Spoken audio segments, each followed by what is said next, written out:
Majority Whip Tom Emmer. Congressman, thank you so much for making the time for us before you have to head in. I appreciate it. Great to be with you, Hallie, Tom. Thank you. So listen, one of the topics that we know is going to be front and center for Republicans certainly is immigration. And you've been a critic of President Biden's border policies. You've written on X that he could secure our borders today with the stroke of a pen. It is Republicans, of course, who tanked that bipartisan bill that would have given more power to the government when it comes to immigration and border security. So when the president inevitably brings that up tonight, sir, and we know that he is likely to do so, what is the GOP defense to that?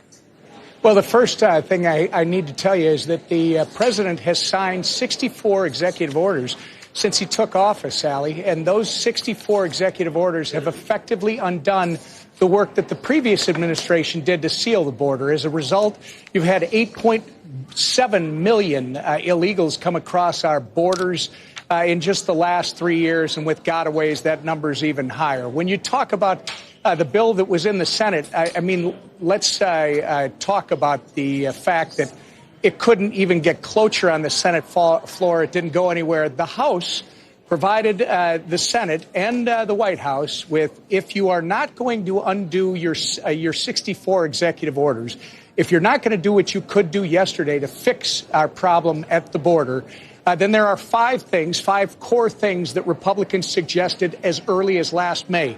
1, finish the wall. 2, reform the president's parole authority. 3, reform our broken asylum system. 4 is end catch and release, and 5 is restore the Remain in Mexico policy, which our Custom and Border Patrol says would staunch the flow by 70%. That Senate bill, Hallie, that Senate bill didn't have any of that, and in fact codified the catch and release, the illegal catch and release that this administration is doing at the southern border right now. Was any of the pushback because former President Trump made clear to your conference that he didn't want to see this go through in an election year? President Trump's been talking about the border since 2014 or 15 when he started running the first time. No, the House Republican Conference, this is where we have been. And keep in mind, those 5 things that I just gave you, they were delivered to Chuck Schumer last May. And he has refused to do anything about it. And so the only thing we're left with is, Mr. President, if you're sincere about sealing the border, undo your 64 executive orders and do the job. Congressman, President Biden will be speaking to House Republicans, including some who are actively trying to impeach him. You've said your conference should follow the facts wherever they lead, and so far investigations from multiple committees have not produced evidence of high crimes or misdemeanors against the president as of yet. As a member of leadership, do you think it's time to finally put your members' impeachment push to bed? You can call it what you want, but the House has the obligation to do oversight of the executive branch. I know the journalism world wants to jump to the impeachment word every time, but our job is to follow the facts. I think Jim Jordan, I think Jamie Comer, I think Jason Smith from Missouri, they've all been doing exactly that. Let's find out what all the facts are. Let's see what we have. If nothing else, the American people need to know if someone is actually selling their name or their relative's name for financial gains. So and I totally appreciate whether that rises to that level or not, we'll see. And I think you're right, though. But what would you tell the American people? What has the House uncovered in all this time that hasn't already been reported out?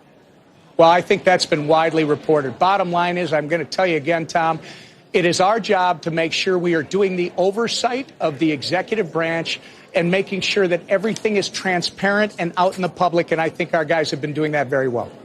Congressman, before we let you go, we've been talking about the possibility of some of these unpredictable moments from folks who are in the chamber tonight. We know what the House Speaker has told members of your conference. Do you expect that they will respect the decorum directive, as you might want to call it, that the Speaker put down? Well, I know that my colleagues on the other side of the aisle, Democrats, have been known to wear special uniforms, stand up and turn their back to the person speaking at the podium. I don't expect to see any of that tonight. But look, I can only control myself, and I plan to sit and listen very carefully to what the president has to say. Congressman, thank you so much for making the time for us on what is a big and busy night for everybody in Washington. Appreciate it. Thank you, guys.